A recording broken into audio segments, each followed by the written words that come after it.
본래 이 개를 살할 때는 율사가 있습니다. 개를 잘 지키고 개를 잘 알고 개에 대해서만 공부를 하는 율사가 있습니다. 그리고 전인 경전을 공부를 해서 잘하는 강사, 이제 강의할 때 쓰는 강사입니다. 그리고 율이고 강이고 다 소용없다. 내가 내 깨달으면 된다. 그렇게 해서 오직 그 참선 하나만 주장하는 선사가 있습니다. 그래서 선사, 강사, 율사 이렇습니다. 저는 분류가 선사 쪽으로 분류가 됩니다. 뭐 요새는 뭐 전쟁을 잘하니까 전사도 되지만 선사로 불리기 때문에 이 개를 오랫동안 설하고 또 뭐 보살계나 이런 거에 대해서 집중적으로 연구를 해서 여러분들에게 이 계율에 대해서 말씀도 드리고 해야지 되는데 저는 출가해서부터 모든 것이 다 방편으로 설해진 것이니까 결국은 우리가 바라는 목적은 부처님의 가르침대로 깨달음의 세계에 이르는 것이다. 근데 깨달음의 세계에 이르를 때 가져야지 될 여러 가지 방편들이 있다. 그래서 부처님께서 말씀하시기를 개는 강을 건너는 나룻배와 같다 그랬습니다. 개는 강을 건너야지 되는데 나룻배를 타고 건너는 것과 같다. 근데 저는 나는 헤엄쳐서 건너갈 거야. 뭐 이런. 그래서 한국 불교가 조선왕조 500년 말미에 경허대선사가 경허스님에 대해서는 논란이 많죠. 경허선사 같은 분은 거의 계율 자체를 무시를 했습니다. 그리고 무시를 하다 보니까 뭐 막행막식이라고 그러죠. 행동도 막 하게 되고 말도 함부로 하고 뭐 음식도 아무렇게나 다 먹고 해도 깨달음만 얻으면 된다. 이래가지고 결국은 한국 불교가 좀 문란해지는 그런 한 계기가 된 것도 사실입니다. 얼마 전에도 뭐 경허스님에 대해서 비판했다고 그래서 불교평론이라는 잡지가 폐간이 되는 그런 불교계 내부의 일이 좀 있었는데 그게 폐간까지 할 일은 저는 아니라고 봅니다. 비판하고 서로 토론하고 하면서 올바른 방향으로 한국 불교가 쓸 수 있도록 이렇게 서로 따뜻이면서 나가야 되는데 한국 불교 지금의 선종의 시조라고 얘기할 수 있는 경허선사의 막행막식에 대해서 비판했다고 그래가지고 그 잡지를 폐간시키는 게 사실은 계를 어기는 것이라고 저는 생각합니다. 계는 일상적 삶 속에서 일어나고 있는 우리의 도덕적 삶의 형태를 전부 계로 보면 됩니다. 꼭 뭐 하지 마라, 뭐 하지 마라, 뭐 이것을 받는 것이 계가 아니라 우리가 살아가면서 얼마만큼 자기 양심을 속이지 않고 세상을 대하고 이웃을 바라보고 있는가. 여기는 살도, 음망주, 살생, 도둑질, 음란함, 거짓말, 술 마시는 거 이 5가지를 5개로 지칭을 해놨습니다. 근데 이 5개를 지키는데 만약에 옆에 사람이 어느 도둑놈한테 강도한테 두드려 맞는데 눈을 질끈 감고 그냥 지나갔다. 파괴입니다 이거. 그렇죠? 그래요 안 그래요? 그렇습니다. 우리가 살아가는 삶 속에서 일어나고 있는 모든 변화에 어떤 식으로 바탕을 어떤 마음으로 갖고 대할 것인가. 선사의 계율은 뭡니까? 선사의 계율은 나는 누구인가에 대한 물음. 그 철학적 물음이 끊어지지 않는 것이 지계입니다. 계를 지키는 것입니다. 그게 끊어지면 파괴가 됩니다. 선사의 계율은 그렇습니다. 내가 밥을 하든지 내가 뭐 욕을 하든지 뭘 하든지 간에 내가 뭐냐는 그 물음이 끊어지지 않는 사람. 궁극에 가서는 그런 사람이 돼야지. 부처님은 24시간 자나 깨나 밥을 먹으나 누워있으나 어느 순간에도 항상 본인을 향해 묻는 물음을 끊어지지 않도록 애써 나갔던 분입니다. 다시 말씀드리자면 본인을 향해 묻는 물음은 내 마음을 비우게 만듭니다. 물론 법회 때마다 드리는 말씀이죠. 날 향해 물으니까 모른다. 모르니까 아는 것이 전부 없어져 버린다. 모르는 그 상태가 계속되니까 아는 것이 전부 멀어진다 이 말이에요. 아는 것이 다 끊어지니까 내 마음속에 있는 아는 게 다 끊어진 걸 뭐라고 그래요? 마음을 비웠다라고 합니다. 마음을 비우는 방법입니다. 요즘에 한국 불교에서 가나선에 대해서 아니면은 뭐 비파사나에 대해서 서로 비판도 하고,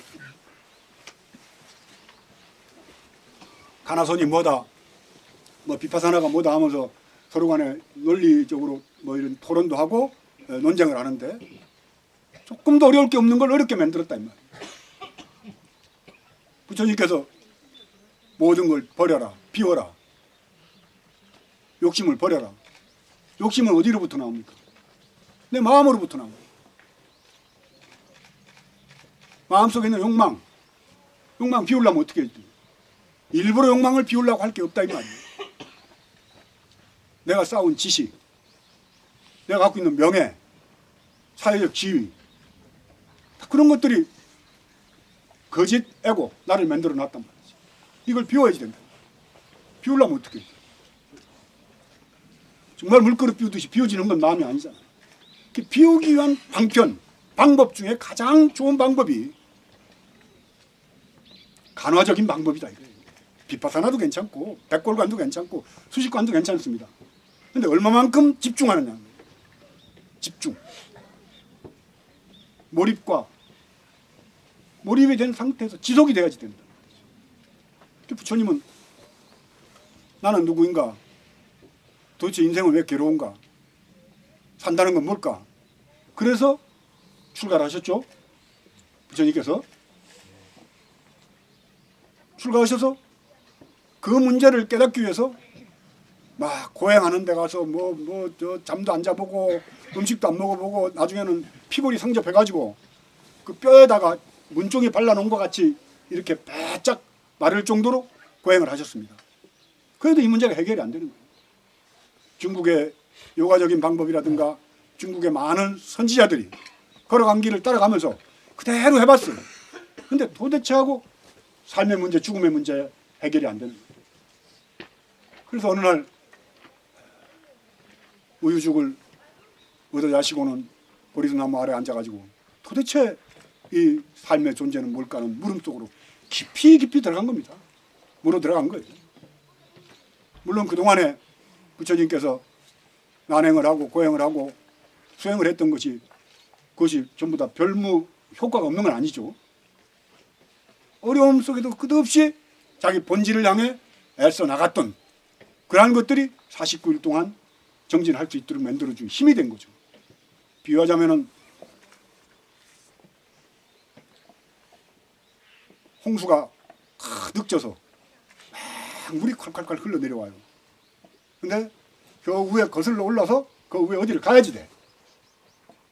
홍수가 끝나면은 물이 잔잔해질 때 가면 되겠죠. 굉장히 먼 길이야. 먼 길을 헤엄쳐서 가야지 되는데 이 물이 너무 세게 내려오니까 안 가는데, 미련한 사람은 그래도 그 물속에 들어가서 헤엄을 칩니다. 올라가 보려고 애를 쓰는 거예요. 영리한 사람, 나름대로 머리가 좀 돌아가는 사람은 아유 저 바보, 홍수 물 좀 내려가고 난 다음에 물이 잔잔해지면 헤엄치지 말라고 저렇게 애를 쓸까, 이러면서 강둑에 앉아서 물 다 그칠 때까지, 장마가 그칠 때까지 기다리고 있다 이 말이에요. 장마가 그칠 때까지 놀다가 물속에 들어갔어요.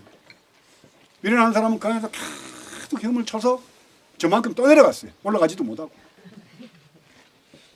그 이제 장마가 거치고 이제 물을 치고 올라가는데,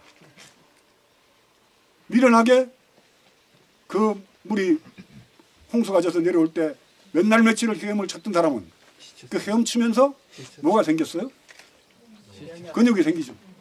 수염 근육이 생길까. 그러니까 한 번씩만 쑥쑥 잡아다녀도 쑥쑥 치고 올라갑니다. 영리한 사람은 물가에서 놀고 먹고 놀다가 물이 잔잔해져 들어가서 헤엄을 치려니까 기운도 없고 인내심도 없고 이래가지고 결국은 가지도 못하고 중간에 빠져나갔다. 우리 이 공부는 안 돼요. 제가 지난 한거 석 달을 지내고 다시 내일부터 봉암사에서 37일 용맹정진을 들어갑니다. 그러니까 오늘 수계 법회 참석한 분들은 복이 많은 분들이에요. 37일 용맹정인지 잘 모르시죠 뭔지. 37일 동안 안 자는 겁니다. 37일이면 21일입니다. 21일 동안 잠을 안 자는 거예요. 새 때 밥 먹는 거 말고는 계속 앉아 있어야 돼요. 보통 참선할 때는 벽을 보고 명벽 참선이라고 그러죠. 벽을 보고 앉는데 용맹정진 할 때는 땡 둘러서 마주보고 앉습니다. 마주보고. 그리고 교대로 돌아가면서 죽비를 들고 경책을 합니다. 자는 사람 이제 깨우는 거죠. 못 졸게 하는 거예요. 새 때 밥 먹는 거 말고는 37일 동안 계속 가서 앉아 있어야 되는 거예요. 여러분들 가능하다고 생각해요? 일주일은 해인사에서 동안과 하한거 때 꼭 일주일씩은 합니다. 일주일 할 때도 3일 지나면은 무의식 중에 자기 버릇이 나와요. 어떤 사람은 이래요. 이거 뭐 하는 거예요? 바둑 두는 거예요. 어떤 사람은 갑자기 노래 부르는 사람이에요. 저는 갑자기 뭐랄까요? 명바가 뭐 그러겠지.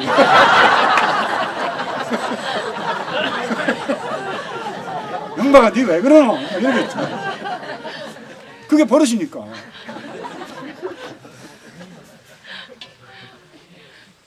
꼭 한마디 하고 지나갑니다.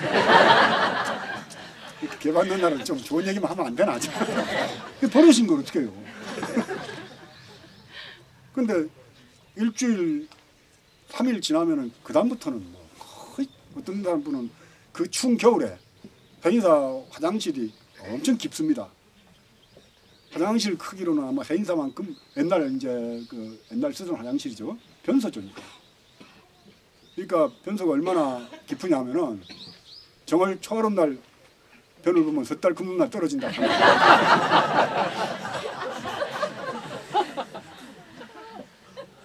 진짜 깊어요. 그러니까 일반 속인들은 못 갑니다. 무서워가지고. 거기 가서 쓰러져서 자요. 10분씩 50분하고 10분씩 포행을 도는데 이제 딱 일례가 금방 이제 이렇게 들고 발표하는 일례라고 그럽니다. 일례가 딱 보면은 누가 안 들어온 거예요. 그럼 이제 청중이나 책임자가 찾으러 다니는데 어떤 사람은 뭐 부엌 옆동에 가서 나뭇가지가 쭈그리가 자고 어떤 사람은 화장실에서 변보다 말고 쓰러져 자는 거예요. 그 겨울에. 근데 37일 하면 어떻겠어요? 죄 많은 사람 그거 못 들었네요. 네? 죄가 많은 사람 그거 못 들었어요. 저는 94년도에 한번 해봤습니다. 37일 동안. 이번에는 이제 말리는 사람도 많고 나이가 있으면 못합니다. 40 전 때까지는 모르는데 그 지나면은 어른들은 뭐 가서 한 2-3시간씩 자고 와서 이제 하는데 저는 이제 젊은 사람들하고 이제 같이 한번 해보자 했는데 걱정은 좀 돼요 저도. 근데 워낙 잘난 체 하기 좋아하니까. 그리고 저는 또 죽비 갖고 경책을 하면 무섭게 합니다. 그러니까 제가 죽비를 딱 들고 나서면 보통 밤 11시부터 새벽 3시까지가 제일 힘들어요. 그때는 뭐 막 정신없어. 막 앞으로 자빠지고 퍼지고 뭐 그런 때는 이제 저같이 오랫동안 경험이 있는 많이 해본 사람은 그때는 경책을 잘 안 합니다. 왜냐하면 앉아서라도 좀 그 시간은 졸아야 되니까. 그럼 어떻게 해요? 뭐 승리적인 건데 잠 안 자는 것만큼 고통스러운 것도 없어요.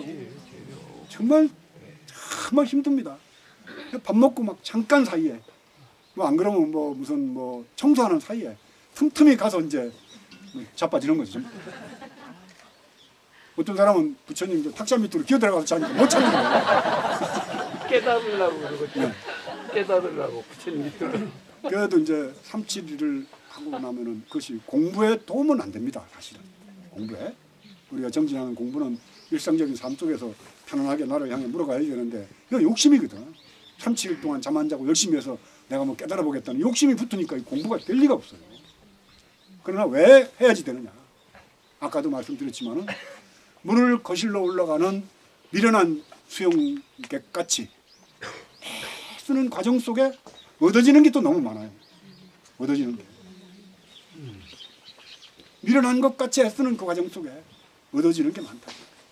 그거는 꼭 뭐와 같으냐면은 좀 기다렸다가 케이블카를 타고 정상에 올라간 사람하고 걸어서 스틱을 짚고 땀을 흘리면서 정상에 올라가는 사람하고 산에 올라가 있을 때 맛이 완전히 다른 거예요. 이해가 갑니까? 네. 그렇죠. 예? 뭐 히말라야 뭐 하려고 그 걸어 올라갑니까? 헬기 타고 올라가서 밧줄 타고 내려가면 되는데 걸어 올라가요.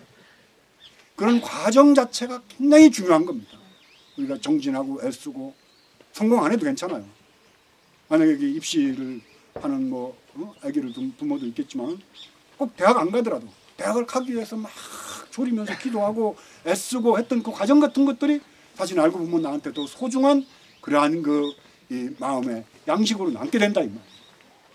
그게 얼마만큼 열심히 자기 삶을 향해서 애써 나가는가. 어디에 바탕을 두고 자기 기본적인 양심의 바탕을 두고 오계라는 이 개를 울타리로 삼아서 꼭 저는 불교를 믿으라 소리는 안 합니다. 남한테 악한 짓 하지 말아라. 종교를 갖고 있으면서도 종교 때문에 얼마나 세상에 살상이 일어나는 경우가 많습니까? 지금 팔레스타인과 이스라엘의 전쟁은 종교 전쟁이잖아요.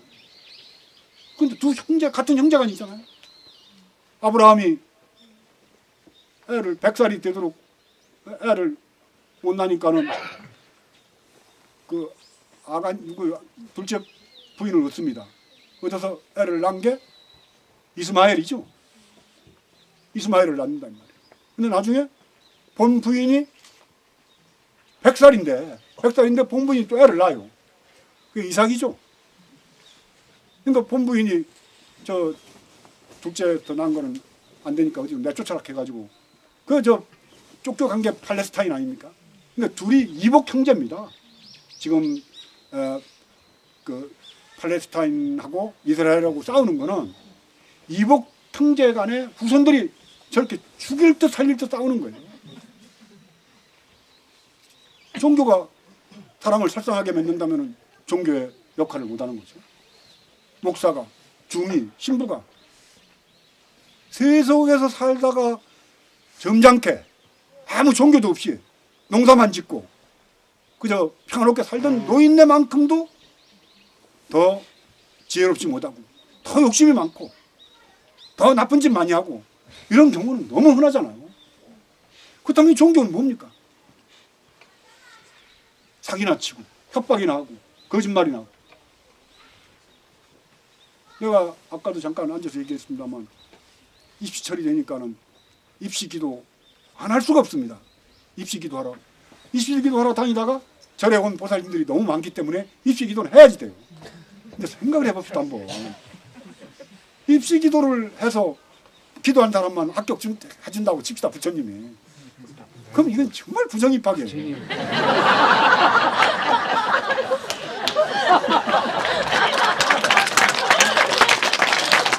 부처님이 자기한테 뭐 3만 원이나 5만 원 기도금 내고 와서 막 기도했다고 그놈을 부처 합격해준다면 이건 말이 안 되는 소리예요. 근데 부처님 보고 그렇게 해달라는 거 아니에요. 그런 놈의 종교가 어디 있습니까 세상에. 죄 큰 짓고 와가지고 11조 내고 법당에 불전함 냈다고 그래가지고 내 죄가 사해진다? 맞아요 그게? 아닙니다. 이게 부정부패 비리입니다. 네? 나한테 와서 빌고 돈 좀 넣고 했다고 해서 법당 짓는데 뭐 시주 많이 했다고 해서 그 사람 죄가 없어진다고요? 불교는 어림도 없습니다. 그러지 말 것을 가르쳐주는 게 불교지. 그런 것들로 통해 가지고 너희 죄가 없어진다 이런 데는 어디서 나오질 않아요. 조금 가벼워진다고는 했어요.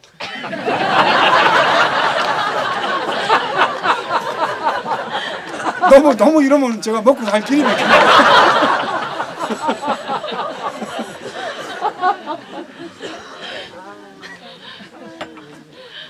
그 종교라는 거는 우리가 살아가는 삶 속에서 지혜로움을 얻기 위해서 종교를 필요로 하는 거예요. 그리고 그 종교 속에 들어있는 그 지혜로운 말씀에 의지해서, 그러니까 중은 열심히 공부를 해서 그 지혜로운 말을 시대적 상황에 맞게 여러분들한테 맞게 얘기를 해야지 돼요. 무조건 아까 이제 이렇게 수계 법회하는 과정에 보면은 이런 대목은 조금 뭐 이해하기 어렵다. 이건 좀 고쳐야겠다는 생각이 드는 겁니다. 어느 시대, 어느 때 누구한테든지 그 사람한테 맞게끔 얘기해 줄 수 있는 능력을 가져야 됩니다. 중은. 왜냐하면 여러분들이 갖다 주는 시주물로 내가 먹고 살기 때문에 난 그래야지 될 의무가 있는 거예요. 항상 고민이 자, 그럼 이번 법회는 어떻게 해서 사람들에게 이 개에 대한 공덕과 개라는 게 중요하다는 걸 가르쳐 줄까 쉽게 또 그러면서 개라는 게 우리 삶 속에서 살아가는 도덕 윤리의 규범을 압축시켜 놓은 겁니다. 그럼 도덕 윤리 규범은 왜 필요하냐 이 말이에요. 부딪히면서 이해관계가 다른 사람들끼리 모여 살 때 어느 룰을 정해 놓은 겁니다. 근데 그 룰이 지켜져야 되는데 안 지켜지고 있을 때 종교인은 어떻게 해질 것인가. 룰을 안 지키는 사람한테 꾸짖고 나무라고 혼을 내야지 됩니다. 근데 그 중에 제일 꾸짖어야 될 사람이 만약에 나라를 다스리는 정치인, 대통령이라면 어떻게 해요? 해야지 돼요? 안 해야지 돼요? 에이. 그거를 하는 거를 정치적이라고 그러면은 안 된다 이 말이죠. 정치라는 게 별겁니까? 이렇게 앉아서 여러분들과 소통하고 대화하는 것도 정치입니다. 제가 이제 이명박 정권도 이제 거의 끝나가죠. 에이. 당선돼서 취임하기 전부터 허언 필망 거짓말하다 망할 놈이라고 기용을 시작을 했습니다. 거의 안 쉬고 일요일마다 일주일마다 지금 끝난다니까 너무 허전한 거예요. 아니요, 빨리 끝나야죠. 왜 허전해요? 제가 지금 대선 후보들 세 사람을 보면은 세 사람 다 MB보다는 나을 것 같아요. 예. 이제 더 이상 내가 대통령이든지 정치인들한테 비판의 그런 소리를 안 해도 되는 세상이 오겠구나 하는 그런 그 안도심이 생기는 겁니다. 물론 뭐 제 입장으로서야 제가 좋아하는 사람이 대통령이 됐으면 좋겠는데 여러분들은 누군지 잘 모르죠. 압니다. 여기 비밀입니다. 그래서 압니다. 어쨌든 이제 지난번 법회 때도 우리 장준하 선생님의 아드님 오셨고 지난번에 포천에서 법회 때 오신 분들도 계시죠? 네. 법회 때 제가 여러 가지 말씀을 드렸습니다만은 장준하 선생님 돌아가신 자리를 가보니까 도저히 거기가 추락해서 사람의 목숨을 잃을 자리가 아닙니다. 다른 곳에서 타살을 해서 갔다가 그 자리에 갖다 놓은 겁니다. 뭐 그거는 뭐 여러 가지 정황들이 특히 더군다나 지금 이 시기에 장준하 선생님이 그 돌아가신 유골이 왜 지금에서 나옵니까? 지금 나왔는데 보니까 직경 5cm 가량 되는 그 머리 부분에 망치로 꼭 맞은 듯한 함몰된 것이 그 당시에는 모르고 넘어갔던 게 지금 새롭게 나오면서 이제 장준하 선생님에 대한 의문에 돌아가신 것을 다시 한번 밝혀야 된다는 게 지금 그런 여론들이 많이 돌고 있는데 어떤 분들은 그럽니다. 지나간 일 갖고 자꾸 과거를 갖고 자꾸 이렇게 얘기하는 게 안 맞다. 과거는 역사에 맡기자. 아세요 그런 거? 에이. 역사가 전당포냐고 제가 말씀드렸는데 만약에 여러분들의 어머니 아버지가 여러분들의 아들 딸이 여러분들의 남편이 그러한 의문에 죽음을 당했다면 여러분들은 어떻게 하겠어요? 그래도 과거에 맡기고 미래를 향해서 얘기를 하자. 과거는 지나간 거니까 덮어놓자. 이렇게 이야기하겠습니까? 아니죠. 에이. 다른 사람의 일이기 때문에 자기하고 연관이 안 된 일이기 때문에 더 이상 시끄럽게 하지 말자. 지나간 일이다. 덮어놓자. 직접 당한 사람은 어떻게? 직접 당한 사람은 권위주의 시대 박정희 전두환 정권 시대 물론 뭐 경제를 발전시켰다. 뭘 했다. 그러니까 지나간 과거는 화합해서 서로 같이 잘 이렇게 더 이상 얘기하지 말자. 본인들이 직접 그런 일을 당했다. 나의 남편이 간첩으로 몰려서 끌려가서 고문을 당하고 두드려 맞고 맨날 며칠 잠을 못 자다가 할 수 없이 너무 고통스러워서 예, 내가 간첩질 했습니다.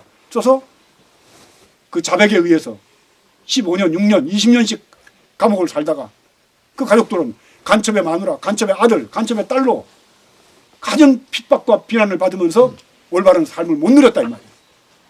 근데 나중에 민주화된 시대에서 다시 조사를 해보니까 증거는 아무것도 없어요. 본인의 자백밖에 없어요. 그래서 요전에 대법원에서 다시 재심 청구를 해가지고 무죄 판결 받는 사람들이 지금 수도 없이 나옵니다. 그 무죄 판결 받았던 분들이 15년, 20년씩 간첩으로 사는 그런 보상으로 뭐 돈을 얼마씩 받아요. 보상금을. 그 보상금을 받아서 모아가지고 재단을 만듭니다. 그 돈 모인 돈이 한 10억 가까이 돼요. 그 재단의 이사장입니다, 제가.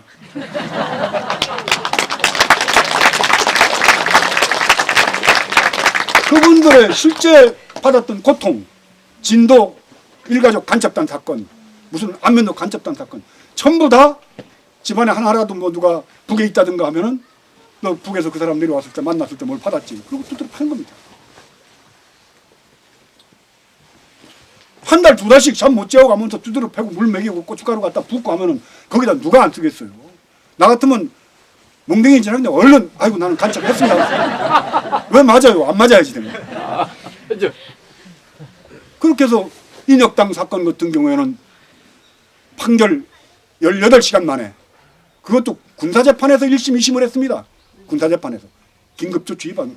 그래 놓고는 판결 18시간 만에 가족도 않고 그냥 교수형을 처해서 죽여버려요. 그래서 스위스에 있는 이 다루는 국제사법위원회에서 사법살인이라고 불렀습니다. 사형언도를 내려놓고는 확정 판결 난 지 18시간 만에 사람을 가족들한테 알리지도 않고 죽이고 시체도 돌려주지 않았습니다. 제대로. 너무 고문을 많이 당한 그런 그 시신은 그냥 갖다 화장을 해가지고 뼈로 돌려줬다 이 말이에요. 본인들이 당했다고 칩시다. 이래도 경제 발전이 됐으니까 먹고 살만해졌으니까 거기에 대해서 더 이상 비판하지 말자고 하겠습니까? 여러분들이라면 만약에 이런 데 대한 분명한 의혹이 구명되고 거기에 대해서 잘못했다고 용서를 빌고 그 다음에 유가족들이 거기에 대해서 용서를 하고 서로 품어야지만이 그것이 화해가 되는 것이고 그것이 화합이 되는 것이고 그것이 과거를 이제 덮어놓고 미래로 나갈 수 있는 한 발짝을 뛸 수 있는 단초가 거기서부터 생기는 겁니다. 감추고 덮어놓고 엎어놓고 숨기고 그리고 난 다음에 야 좀 가만히 있어 시끄럽게 하지 마 이제 미래로 나가야지 돼 우리나라가 발전하려면 일을 조용히 해 말이 안 되는 겁니다. 이게 지나간 과거의 잘못을 명명백백하게 밝히고 드러내고 가해자들은 피해자에게 무릎 꿇고 눈물을 흘리면서 사과하고 참여하고 그 다음에 손잡고 같이 한 발 한 발 대한민국의 발전을 위해서 나갈 수 있는 그런 세상을 만드는 거 그런 세상을 만들기 위해서 마음 쓰고 애를 쓰고 더불어 함께 가자고 손을 잡는 거 이게 계를 지키는 겁니다. 이 시대의 계를 당신의 계를 올바른 길에 대한 계를 여러분들이 지켜나가야 됩니다. 저는 다른 불자들은 모르겠습니다만은 이 단지불의 이 월악산까지 지금 단풍 좋아가지고 전부 설악산 오대산으로 단풍놀이를 가는데 버스 타고 와가지고 여기서 한 걸음 나이 드신 분들은 그 불편한 몸을 끌고 와서 미안하죠. 또 차 타고 올라가는 거. 그 미안함을 무릅쓰고라도 이 단지불의 이 노천 법회 오시는 여러분들은 남다른 불교관, 남다른 세계관, 남다른 세계관을 갖고 저는 하루하루를 살아가야지 된다고 저는 생각합니다. 그것이 정말 올바른 부처님의 계를 지키는 것이고 올바른 부처님의 행을 닦는 것이고 올바른 부처님의 선을 공부하는 것이고 저는 그렇게 말씀을 드리고 싶습니다. 이 수계 공덕, 계를 받은 공덕 이런 마음으로부터 우러나오는 내 마음의 진정성 이것이 여러분들로부터 마음속에 있는 사악함을 다 없애버리고 무량 공덕을 지어서 다음 생에 다시 또 더 좋은데 다음 생까지 갈 게 없어요. 이러한 삶의 바탕으로 살아간다면 얼굴은 점점 밝아지고 기운이 점점 좋아져가지고 좋은 사람들이 다 모이게 돼 있습니다. 저 같은 경우 보십시오. 어떻게 뭐 이런 많은 분들이 저 얼굴 하나 보려고 여기까지 오는데.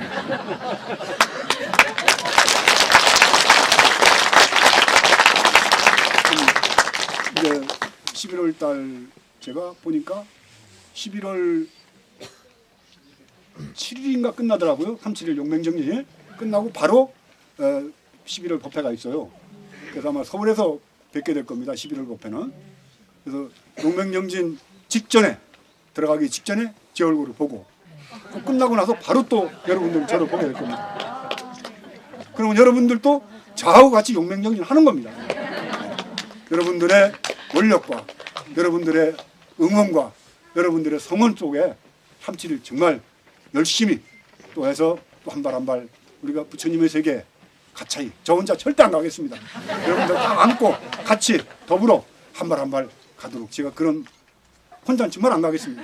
여러분들 중에 한 분이라도 혹시 뭐 무슨 잘못을 저질러서 지옥에서 고통을 받는다면은 제가 지장보살이 돼서 그 지옥문 앞에서 여러분들이 지옥문에서 나올 때까지 피눈물을 흘리면서 기도를 드리도록 하겠습니다. 약속합니다.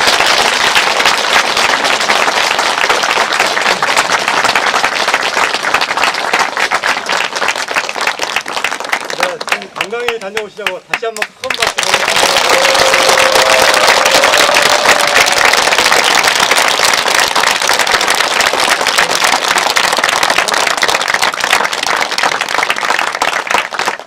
네, 오늘 개 받으신 분들이 89명이신데요.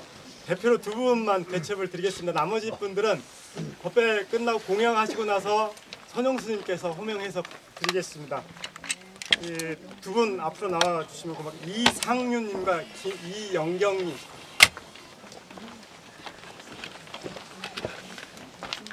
좀 앞으로 좀 앞 나오세요.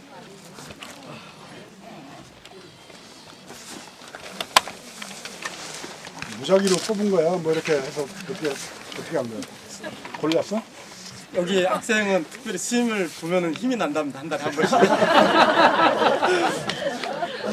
대학생인데요. 스님을 뵈야지 생활하기가 좋으시대요. 그래서 저희가 개첩 성명 이상윤 법명 삼기에게 거룩한 부처님께 기의합니다. 위없는 가르침에 기의합니다. 청정한 승가에 기의합니다. 5개 살아있는 모든 것들을 자비심으로 대하겠습니다. 항상 족함을 알고 남의 것에 욕심내지 않겠습니다. 몸과 마음으로 부정한 업을 짓지 않겠습니다. 거짓된 말과 행동을 하지 않겠습니다.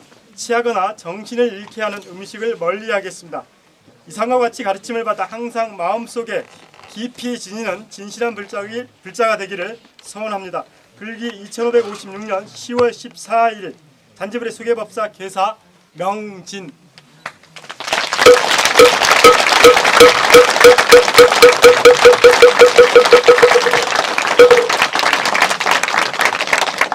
네, 고맙습니다.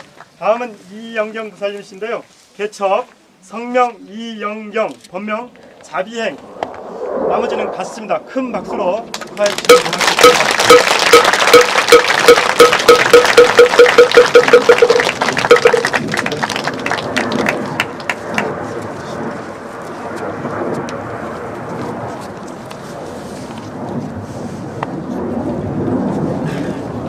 네, 다음은 거기까지 간단하게 공지사항 드리고 기념 촬영하고 공양 드시겠습니다. 사응성을 해야지. 네. 공사하고 나중에. 네. 먼저 자리에 오신 분들 중 몇 분 좀 소개해 드리겠습니다. 그리고 제가 알지 못하기 때문에 특별하게 자발적으로 일어나서 소개하셔도 되겠습니다. 계속 참가하시고 계신데 굉장히 바쁘실 텐데 정동영 의원 부부가 같이 참석하셨습니다.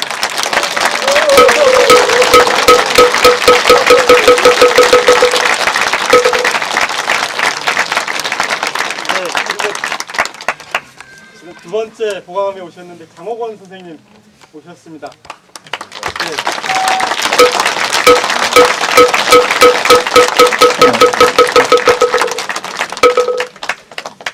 그리고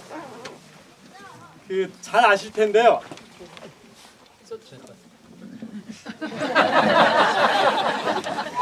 저기 잘 아실 텐데 안석환 선생님 그 배우 아시죠?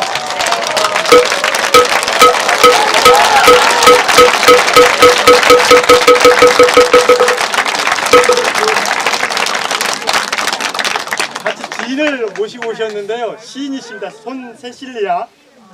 같이 오신 분 그냥 박수 한번 보내주시죠.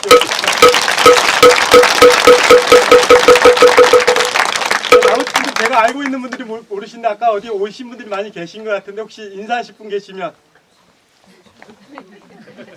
네 나중에 공양하시면서 나누겠습니다. 그러면 몇 가지 말씀드릴게요. 아까 스님께서 말씀드렸는데 다음 달 11월부터 내년 2월까지는 법회를 서울에서 합니다. 그 음향 준비도 잘 하겠습니다. 스님 미우니까 저다 고장냈어요. 스님 미우. 저희가 다른 사람에게 딱 하잖아요. 저희가 마이크가 성능이 좋은 걸 두 개를 동시에 사용했더니 이게 감당을 못한 것 같아요.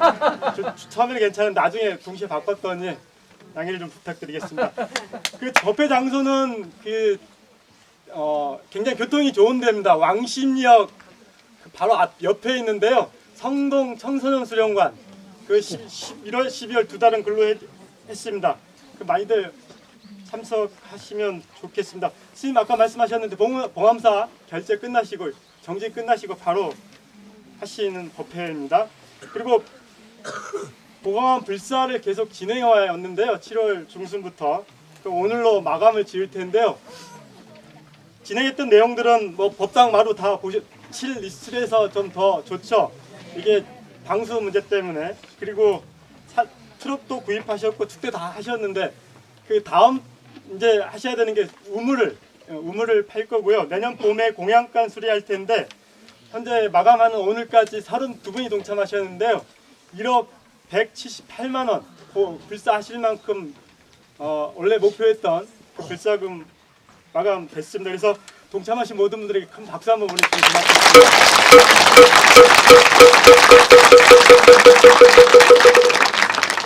오늘 버스는 3시 출발입니다. 저기 신륙사에서 2시 반에 여기서 출발할 계획이고요. 그 정신공양 잘 아시겠지만 지금 북 열심히 끓이고 계십니다. 그 기념 촬영을 좀 하겠습니다. 촬영하기가 굉장히 불편한데요. 그 장소가 협소하니까 한 4팀 정도 나눠서 하셔야 될 것 같은데 공식적으로 스님과 기념 촬영하는 것은 1년에 딱 한 번인데 같이 협조해 주셔서 촬영을 하시면 좋겠습니다. 그리고 오늘 법회 준비 말씀드리겠습니다. 오늘 10분이서 164만 원. 이 법회 준비하려면 다양한 많은 경비들이 소요되는데요. 고시를 하셨고요. 일단 떡이 2가지가 나누어 드릴 겁니다. 떡을 2분이서 고시를 하셨습니다. 그리고 사과도 하나 드릴 텐데요. 사과는 당진에서 가져오셨습니다. 나머지 기타 많은 분들이 봉사하셨는데 큰 박수로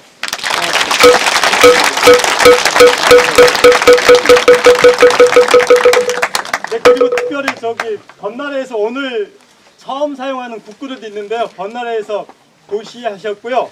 그 서명을 일단 하나 받으실 텐데 제가 지금 명칭을 일단 서명 용지 일단 보시면 같이 동참해 주시면 고맙겠습니다. 장수라 선생 암살 의혹 규명 100만인 서명 운동입니다. 네네네. 네, 100만인 서명 운동이 있는데요. 일단 저쪽 테이블에서 많이 동참해 주시면 고맙겠습니다. 네, 이상으로 마치고 상홍선 끝으로 단지부리 2회 수금협회 마치겠습니다.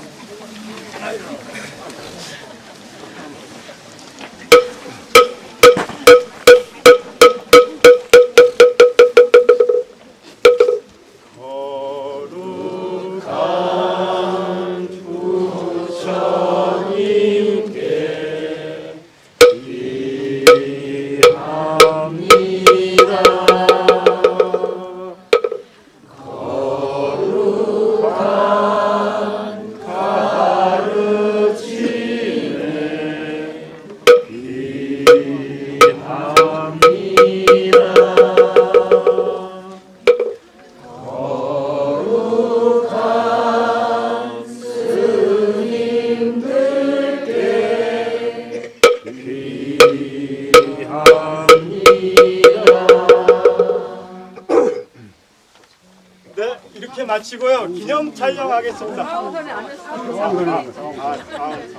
죄송합니다. 네. 사홍선 다시 하겠습니다. 한글 노래로 하겠습니다.